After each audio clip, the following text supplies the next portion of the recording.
27,000 ప్రభుత్వ పాఠశాలలు ఉన్నాయి. ప్రభుత్వ పాఠశాలల్లో 24 లక్షల మంది స్టూడెంట్స్ చదువుకుంటున్నారు.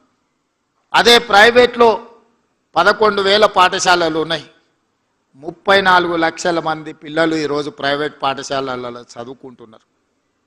దీనికి కారణం అయితే నేనై ఉండాలి, లేకపోతే మీరై ఉండాలి. మన ఇద్దరం ఈ బాధ్యత నుంచి తప్పించుకోలేము. అయితే రాష్ట్ర ముఖ్యమంత్రిగా, ప్రభుత్వంగా మీకు సరైన వసతులు, వెసులుబాటు, పిల్లలకు నమ్మకం, విశ్వాసం కల్పించే పని నా ప్రభుత్వం చేయకపోయినా ఉండాలి. ఒకవేళ అవన్నీ చేసిన అమలు చేయడంలో మీ వైపు నుంచి కొంత ఆలస్యమైన అయి ఉండాలి. ప్రైవేట్ స్కూళ్ళలో నేను ఈ వేదిక నుంచి గతంలో మాట్లాడితే కూడా నన్ను విమర్శలు చేశారు. మా గవర్నమెంట్ స్కూల్లో చదువుకునే టీచర్లు బీఎస్సీ, బీఎడ్, ఎంఎడ్ చదువుకున్న వాళ్ళు, ఎంఏలు చదువుకున్న వాళ్ళు ఉన్నారు. ప్రైవేట్ స్కూళ్ళలో ఎంతమంది అన్ని చదువులు చదువుకున్న వాళ్ళు ఉన్నారా? ప్రైవేట్ స్కూల్స్ కంటే మా గవర్నమెంట్ స్కూల్లో టీచర్లు చాలా విద్యాధికులు అని నేను అంటే ప్రైవేట్ స్కూళ్ళని అవమానించిందని చెప్పి కొంతమంది విమర్శించారు. నేను అవమానించలే, పోల్చి చెప్పిన. ఈరోజు కూడా నేను సూచన ఒక్కటే, ప్రైవేట్ స్కూల్స్ కంటే మా గవర్నమెంట్ స్కూల్లో ఉన్న టీచర్లు అత్యధికంగా విద్యాధికులు, బాగా చదువుకున్న వాళ్ళు, సమాజం పట్ల అవగాహన ఉన్నవాళ్ళు. ఏ గ్రామీణ ప్రాంతం నుంచి వాళ్ళు వచ్చిండ్రో అదే గ్రామీణ ప్రాంతాలలో ఈరోజు వాళ్ళు టీచర్లుగా పనిచేస్తున్నారు. సామాజిక బాధ్యత గుర్తెరిగిన వాళ్ళు. మరి వాళ్ళు సరైన విధంగా పేదలకు విద్య నేర్పాలి అని అంటే ప్రభుత్వం కూడా వాళ్ళకు కావలసిన కనీస మౌలిక వసతులను అందించాల్సిన బాధ్యత ప్రభుత్వానికి ఉన్నది. టీచర్లకు జీతాలు ఇచ్చి చేతులు దులుపుకుంటే సరిపోదు. స్కూల్ను ఊడవడానికి ఆయ ఉండాలి, గంట కొట్టడానికి అటెండర్ ఉండాలి, బాత్రూమ్లు గడగడానికి అవసరమైన మనుషులు ఉండాలి.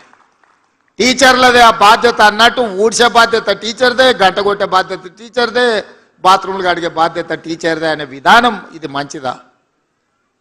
హైలీ క్వాలిఫైడ్ ఎనర్జెటిక్ ఎనర్జీని మనం వీటికి వాడడం ద్వారా టీచర్లు నిజంగా చదువులు చెప్పేదానికంటే ఈ పనులు చూసుకున్న వరకే సగం సమయం అయిపోతుంది. అందుకే నేను రాగానే అమ్మ ఆదర్శ పాఠశాల పేరు మీద స్పష్టంగా నిర్ణయం తీసుకొని మీకు ప్రతి సంవత్సరం 130 కోట్లు అదనంగా సిఎస్ఆర్ ఫండ్స్ నుంచి స్కూళ్ళు ఊడవడానికి, తూడవడానికి, ఈ కార్యక్రమాలు చేయడానికి నేను నిధులు మంజూరు చేసిన. టీచర్లు కేవలం పిల్లలకు చదువు చెప్పడానికే చదువు మీదనే ఫోకస్ పెట్టాలి, పిల్లల్ని అర్థం చేసుకోవాలి, పిల్లల్లో ఉన్న నైపుణ్యాన్ని పెంపొందించాలి. అప్పుడే గ్రామీణ ప్రాంతాలు బాగుపడతాయి. పేదవాడు చదువుకున్నప్పుడే ఈ రాష్ట్రం యొక్క తలరాత మారుతుంది. చదువు ఒక్కటే మీ తలరాతను మారుస్తుంది అని పేదల పట్ల నాకు ఒక నమ్మకం, విశ్వాసం ఉంది. కాబట్టే చదువు చెప్పడానికి అవసరమైన వసతులు ఏర్పాటు చేయాలన్నదే నా ఆలోచన. అదేవిధంగా గవర్నమెంట్ స్కూల్లో భోజనం చేయాలంటే నిన్న మొన్న కొన్ని అక్కడక్కడ దురదృష్టకర సంఘటనలు, పిల్లలకు ఫుడ్ పాయిజన్ అయింది, లేకపోతే పిల్లల్ని హాస్పిటల్కు తీసుకెళ్ళామని వార్తలు చూసినప్పుడు నాకు చాలా బాధ అవుతుంది.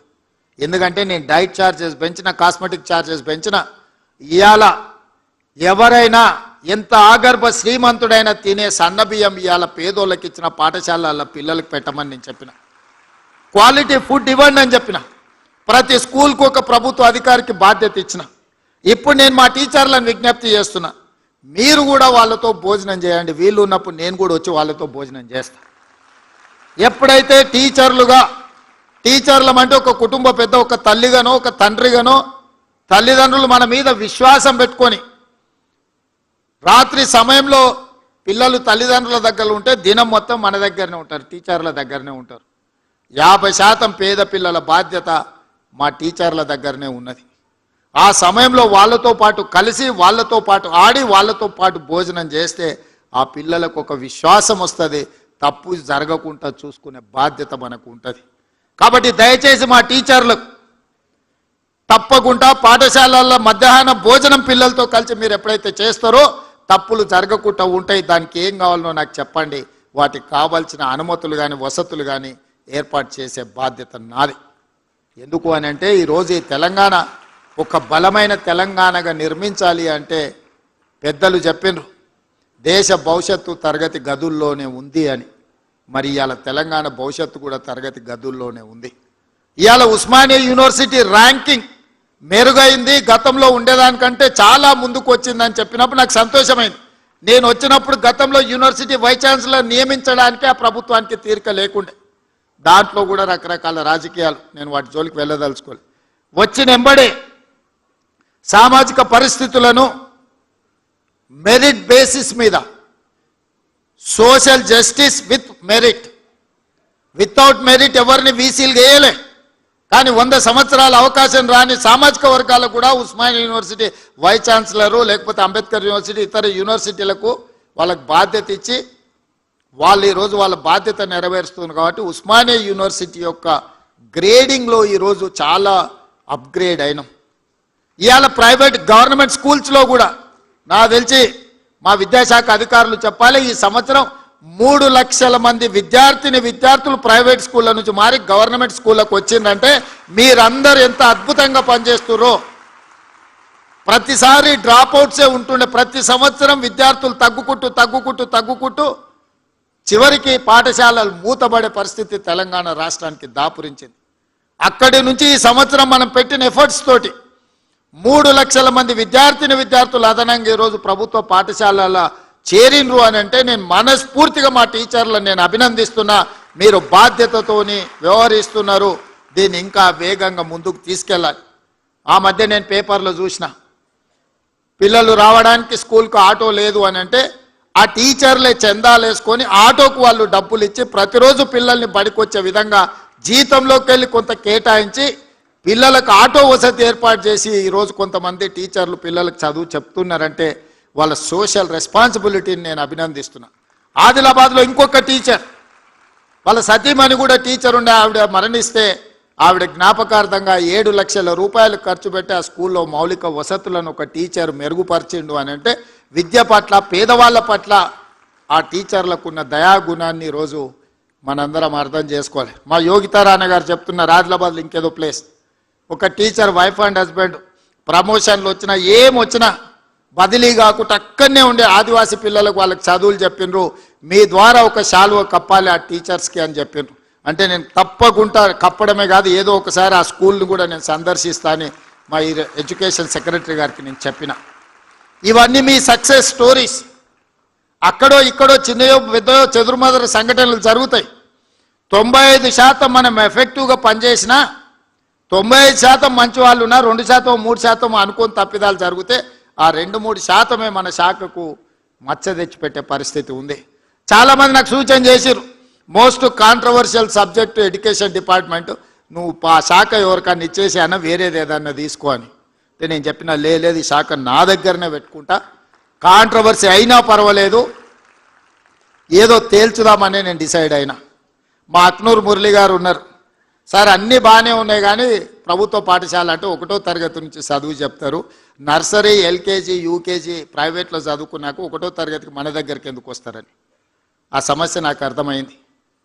అందుకే ఆలోచన చేసి మా ఎడ్యుకేషన్ కమిషన్, ఇంతవరకు ఎప్పుడు ఎడ్యుకేషన్ కమిషన్ లేదు తెలంగాణకి, first time education commission appoint చేసి ఇష్యూస్ని అడ్రస్ చేయడమే కాకుండా అక్నూరు మురళి గారు చేసిన సూచనల మేరకు ఈరోజు నర్సరీ, ఎల్కేజీ, యూకేజీ కూడా మనం తీసుకొని పేదలకు చదువు చెప్పాలి అన్న ఆలోచన ఈరోజు చేస్తున్నాం. ఎందుకంటే ఈ 3 సంవత్సరాలు ప్రైవేట్ స్కూల్కి వెళ్ళిన పిల్లలు మళ్ళీ గవర్నమెంట్ స్కూల్కి రావాలి అని అంటే రాలేరు. పేదోళ్ళు కూలి పని చేయడానికి, ఉపాధి హామీ పనులు చేయడానికి సిద్ధపడి సంపాదించింది పిల్లల చదువుల కోసం ఖర్చు పెడుతున్నారు. పిల్లల చదువు పట్ల తల్లిదండ్రులకు శ్రద్ధ పెరిగింది. అవసరమైతే 10 రూపాయలు ఖర్చు పెట్టుకుంటాం, ఓ పూట తినకపోయినా సరే మా పిల్లలకు మంచి చదువు చెప్పించాలని ఈరోజు తల్లిదండ్రులలో ఒక చైతన్యం వచ్చింది.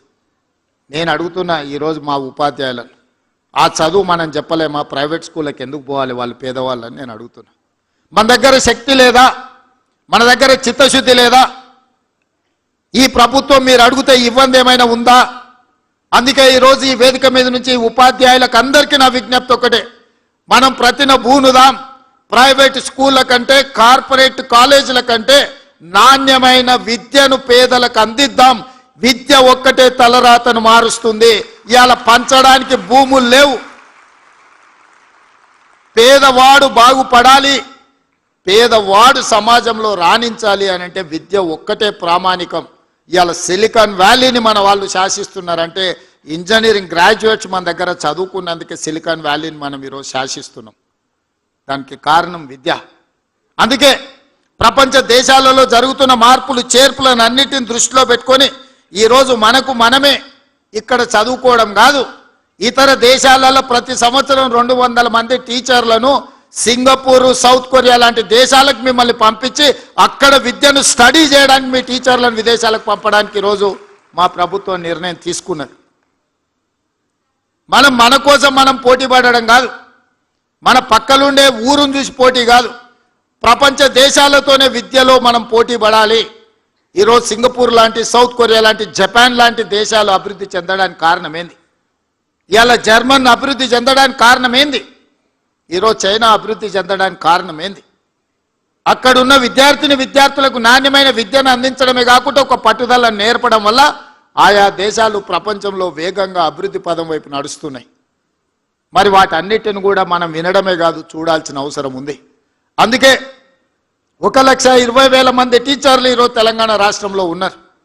ఇందులోకి వెళ్ళి ప్రతి సంవత్సరం ఒక 200 మంది టీచర్లను ఇనీషియల్గా ఇతర దేశాలకు పంపించి అక్కడున్న పరిస్థితులను మీరు స్టడీ చేసి ఒక అవగాహనతోనే వెనక్కి రావాల్సిన అవసరం ఉంది.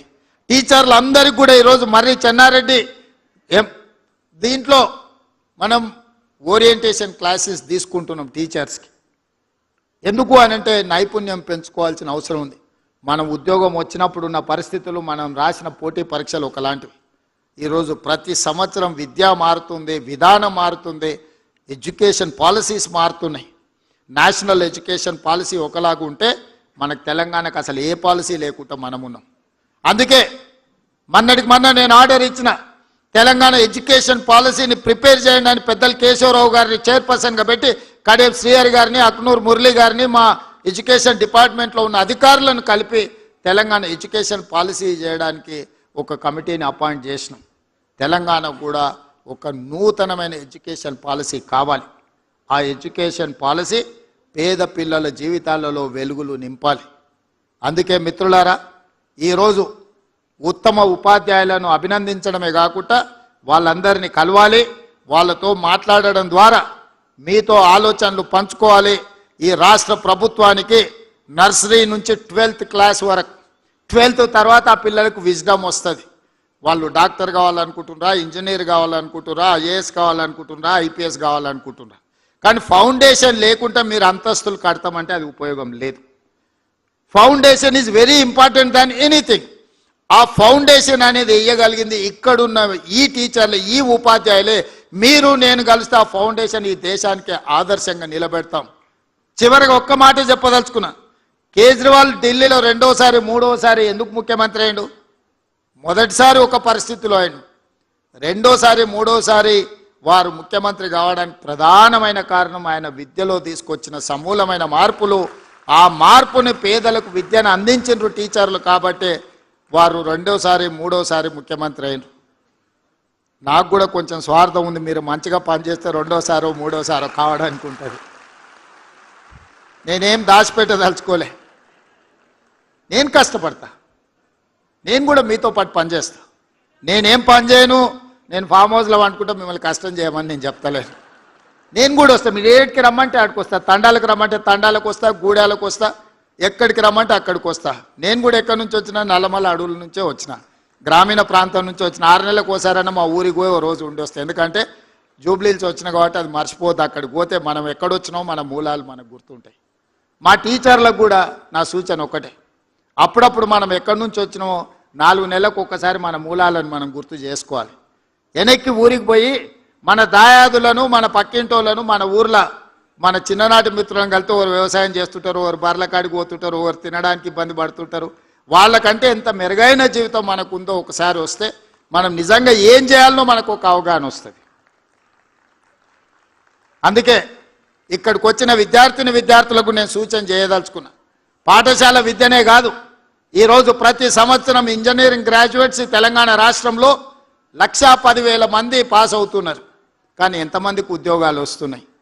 మరి ఇంజనీరింగ్ సర్టిఫికేట్ అయితే తెచ్చుకుంటున్నాం, కానీ ఉద్యోగం రాక తల్లిదండ్రులు మా కొడుకు ఇంజనీర్ అంటారు. వీడు ఈడ సర్టిఫికేట్ తెచ్చుకుంటాడు, కానీ బయటకు వస్తే వాని చదువుకు ఆ సర్టిఫికేట్కి సంబంధం లేకుండా పోతుంది. అందుకే ఈరోజు young India integrated residential schools పెట్టినాం. ప్రతి నియోజకవర్గానికి ఒకటి ఇచ్చినాం.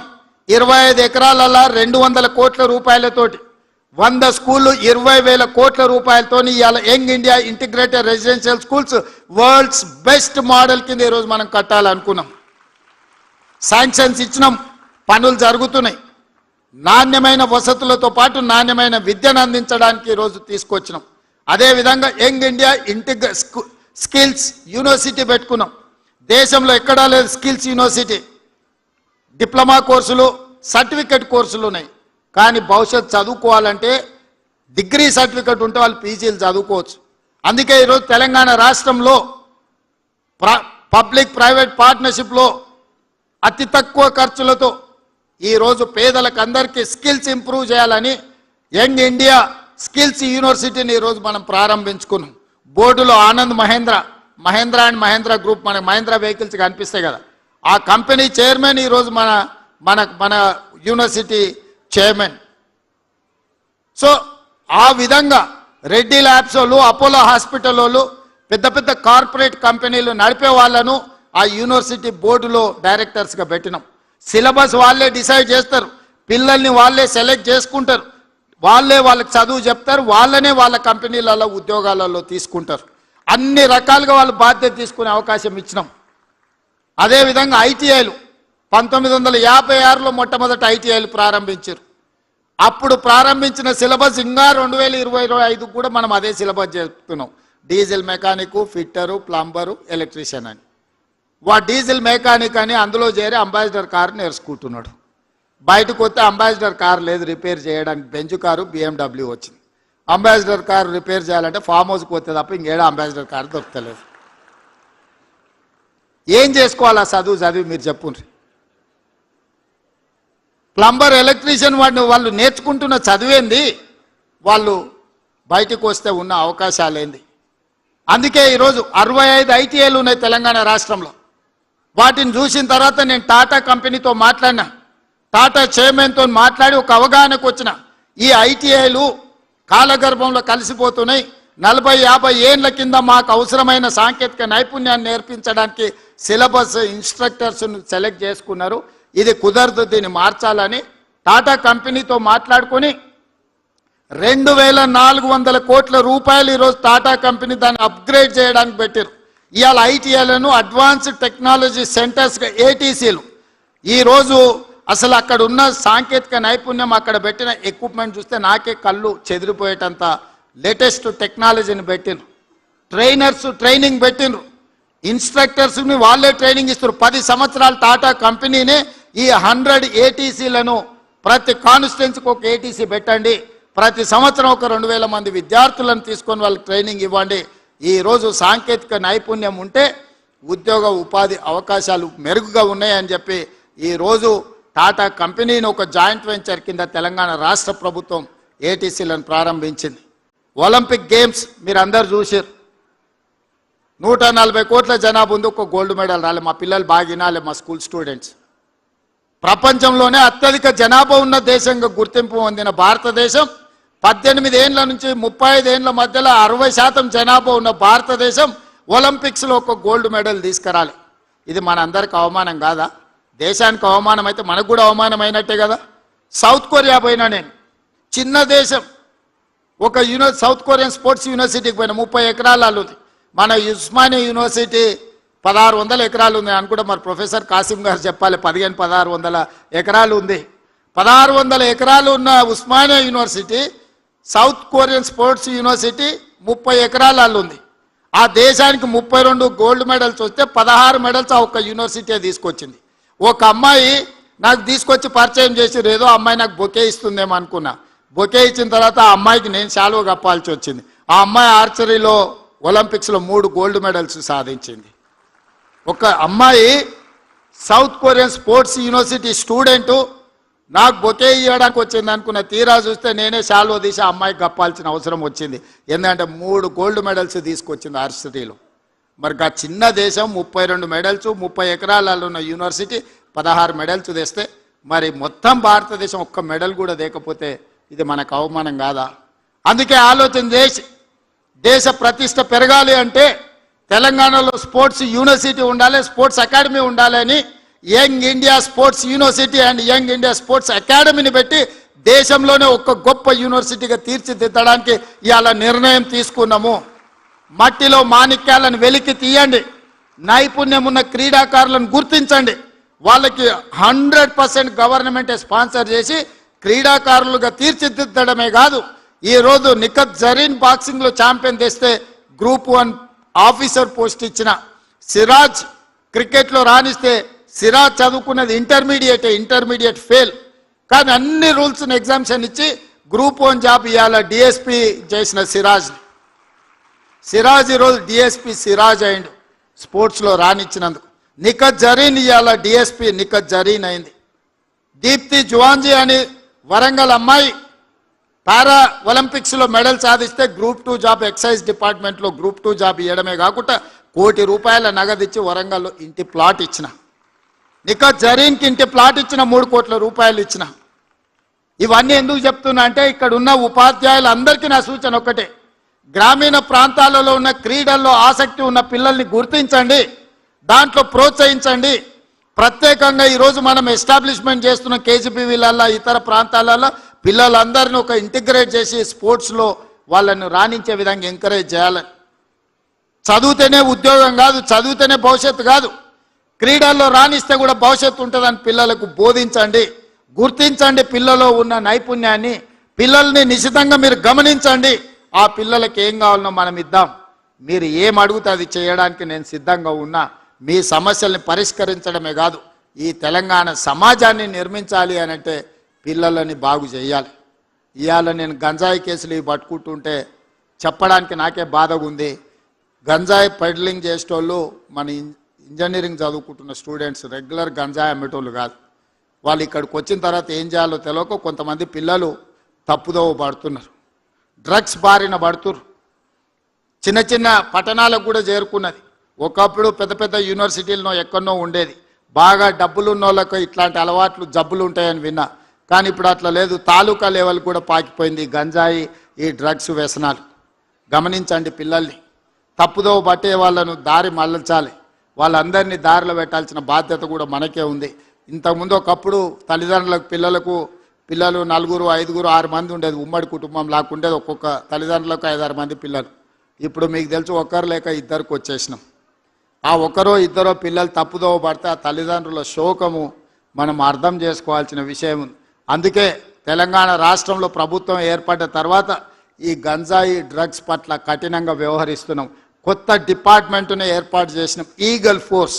ఆకాశంలో గద్ద ఎట్లయితే కోడి పిల్లను చూస్తుందో గంజాయి మొక్క మొలిసిన తెలంగాణలా చూస్తాము, వాళ్ళ సంగతి తేలుస్తామని చెప్పి ఈరోజు ఈగల్ ఫోర్స్ని తీసుకొచ్చినాం.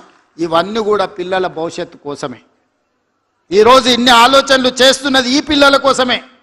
ఈరోజు 1,20,000 మంది టీచర్లని ప్రభుత్వం సంవత్సరానికి 40,000 కోట్ల రూపాయలు విద్య మీద ఖర్చు పెడుతుందంటే ఈ పిల్లల భవిష్యత్తు కోసమే. ఈ పిల్లల భవిష్యత్తే రేపటి దేశం యొక్క భవిష్యత్తు, తెలంగాణ పునర్నిర్మాణం యొక్క భవిష్యత్తు. ఆ భవిష్యత్తును మీ అందరి చేతుల్లో పెడుతూ ఈ బాధ్యతతో మన అందరం వ్యవహరిద్దాం. మీరు నేను కలిసి తెలంగాణను పునర్నిర్మిద్దాం. ఈ తెలంగాణ ఒక అద్భుతమైన తెలంగాణగా, ఒక క్రీడలకు వేదిక తెలంగాణగా, ఒక సాంకేతిక నైపుణ్యం ఉన్న తెలంగాణగా తీర్చిదిద్దుకుందాం. మీరందరూ సహకరించాలి, మనందరం కలిసి నడవాలి అని విజ్ఞప్తి చేస్తూ మీ అందరి దగ్గర సెలవు తీసుకుంటున్నా. ధన్యవాదాలు మిత్రులారా. ఆదరణీయ ముఖ్యమంత్రి వర్యులకు ధన్యవాదాలు. ఒక్కసారి జై బోలో రేవంత్ రెడ్డి సాబ్ కో గట్టిగా ఉండాలి.